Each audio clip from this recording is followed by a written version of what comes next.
MPL Madanapalle news కి స్వాగతం.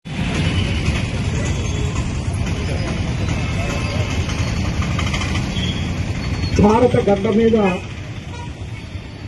99 సంవత్సరాలు పూర్తి చేసుకుని 100 సంవత్సరాలకి అడుగెడుతున్నటువంటి సందర్భంగా పార్టీ పుట్టుక నుంచి 1925 డిసెంబర్ 26న కాన్పూర్లో ఉద్భవించిన కమ్యూనిస్ట్ పార్టీ పుట్టుకతోనే కాన్పూర్ కుట్ర కేసులు, అనేక కుట్ర కేసులతో సతమతమవుతూ అనేక మంది లీడర్లను అరెస్టులతో, లాఠీ దెబ్బలతో, రక్త తర్పణం చేస్తూ ఎర్రజెండా నాటి నుంచి నేటి దాకా రాజీ లేనటువంటి పోరాటాలు సాగిస్తున్నటువంటి భారత కమ్యూనిస్ట్ పార్టీ సిపిఐ పార్టీ ఏదైనా ఉందంటే భారత గడ్డ మీద అది ఒక కమ్యూనిస్ట్ పార్టీ సిపిఐ మాత్రమే అనేటువంటిది స్పష్టంగా అర్థమవుతుంది. ఎందుకంటే భూమి కోసం, భుక్తి కోసం, పేదల విముక్తి కోసం అనేక పోరాటాలు, తెలంగాణ సాయుధ పోరాటంలో దాదాపు 10 లక్షల ఎకరాలు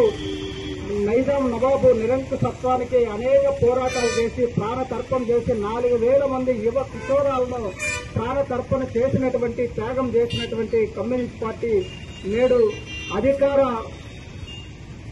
అధికారం కోసం పాకులాడకుండా ప్రజా సమస్యల కోసం, రైతాంగ సమస్యల కోసం, కార్మికుల సమస్యల కోసం కార్మిక వర్గ పోరాట పార్టీగా భారతదేశంలో అనేక పోరాటాలు నడిపినటువంటి కమ్యూనిస్ట్ పార్టీ పేదల కోసం, కార్మిక హక్కుల కోసం, కార్మిక రాజ్య స్థాపన కోసం అనేక పోరాటాలు. ఈరోజు పెట్టుబడిదారు దేశాలు ఏదైతే అమెరికా కానీ మిగతా ఉన్నటువంటి దేశాలు బస్ క్యాపిటల్ పైన ఈరోజు అధ్యయనం చేసి ఆర్థిక వ్యవస్థలు కూలిపోయిన తర్వాత మరి కార్ల్ మార్క్స్ రాసినటువంటి బస్ క్యాపిటల్ లో అధ్యయనం చేసి ప్రపంచ మానవాళికి ఇదిగా సంకేతంగా ప్రపంచ దేశాలు చేస్తున్నటువంటి నేపథ్యంలో కమ్యూనిస్ట్ పార్టీ మరి కొద్దిగా తగ్గట్టుగానే ఖచ్చితంగా కమ్యూనిస్ట్ పార్టీ భారతదేశంలో రాబో కాలాల్లో ఎప్పుడైతే ఈరోజు క్యాపిటలిజం లేదంటే పెట్టుబడిదారు వ్యవస్థ తీవ్ర రూపంలో పోతున్నటువంటి నేపథ్యంలో కమ్యూనిస్టుల ముందు అధికారం చేపట్టేటువంటి కాలం దగ్గరలో ఉంది. కాబట్టి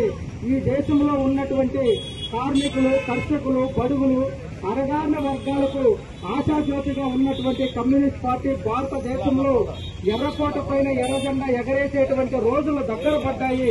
ఈ రోజు బీజేపీ సాగిస్తున్నటువంటి హింసాకాండ పరిస్థితులు గాని, లేదంటే ఈ దేశంలో పెరుగుతున్నటువంటి ఆర్థిక అసమానతలు గాని, పేదరికము, కటిక దారిద్ర్యము, ఉన్నత వర్గాలు, కులోన్మాదాలు, మతోన్మాదాలు చూస్తుంటే అతి తొందరలో ఎర్రకోట పైన ఎర్రజెండా ఈ భారతదేశంలో కమ్యూనిస్టులు అధికారం రావడం సత్యం అనేటువంటిది అర్థమవుతున్నటువంటి పరిస్థితుల్లో మరొక్కసారి భారతదేశంలో జరుగుతున్నటువంటి రైతాంగ పోరాటం, కార్మికుల పోరాటానికి నాంది పలకడానికి ఢిల్లీలో జరిగినటువంటి భారతదేశ స్వాతంత్ర పోరాటం తర్వాత రైతు ఉద్యమాలు మరొకసారి ముందుకు వస్తున్నటువంటి దేశం త్యాగాలను, బలిదానాలను జైళ్లలో నిర్బంధించారు, అనేక కుట్ర కేసులు పెట్టారు, చంపారు.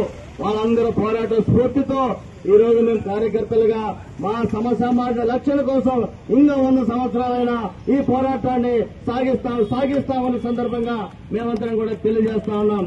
కానీ భారతదేశంలో అధికారంలో ఉన్నటువంటి భారతీయ జనతా పార్టీ మనస్ఫూర్తిని ఆర్ఎస్ఎస్ భావజాలం కలిగినటువంటి భారతదేశ నరేంద్ర మోడీ, అమిత్ షా ఈ రోజు మన భారతదేశానికి రాజ్యాంగం తెచ్చినటువంటి అంబేద్కర్ గారిని ఈ రోజు సభలో అవమానిస్తా ఉన్నారు.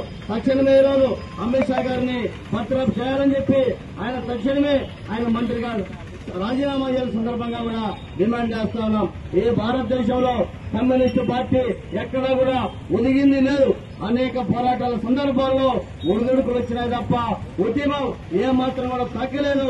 ఉద్యమం తగ్గినా మరి 10 రెట్లు ఎక్కువగా ఉద్యమాలు జరిగినటువంటి పరిస్థితి ఇవాళ మన భారతదేశ చరిత్రలో ఉంది. కాబట్టి ఈ రోజు మందవాదులు గాని, ఆర్ఎస్ఎస్ కుక్కలు గాని ఈ రోజు వాళ్ళకి సవాల్ చేస్తా ఉన్నాం. మేము లక్ష్యం కోసం త్యాగాలు చేయడానికి సిద్ధమని ఈరోజు కార్యకర్తలుగా, కమ్యూనిస్టు పార్టీ కార్యకర్తలుగా ఎర్ర జెండా భుజాన వేసుకుని పనిచేస్తా ఉన్నాం. ఎర్ర జెండా భుజాన దించే పరిస్థితి లేదు. మేము బతికున్నంత కాలం కమ్యూనిస్టు పార్టీ కార్యకర్తగానే ఉంటాం. కమ్యూనిస్టు పార్టీ కార్యకర్తగానే చనిపోతాం సందర్భంగా కూడా తెలియజేస్తూ ఈ రోజు కార్మిక వ్యతిరేక విధానాలు, రైతాంగ వ్యతిరేక విధానాలు, ప్రజా వ్యతిరేక విధానాలు అవలంబిస్తున్నటువంటి ఈ భారతదేశంలో భారతీయ జనతా పార్టీ ఎన్నికల సందర్భంగా అనేక వాగ్దానాలు ఇచ్చారు. వాటినన్నిటి కూడా అమలు చేయాలని చెప్పి కోరుతా ఉన్నాం. ఈ రాష్ట్రంలో అధికారంలోకి వచ్చినటువంటి కూటమి ప్రభుత్వం ఎన్నికల సందర్భంగా అనేక హామీలు ఇచ్చారు. ఏ నెల అయిపోతా ఉంది.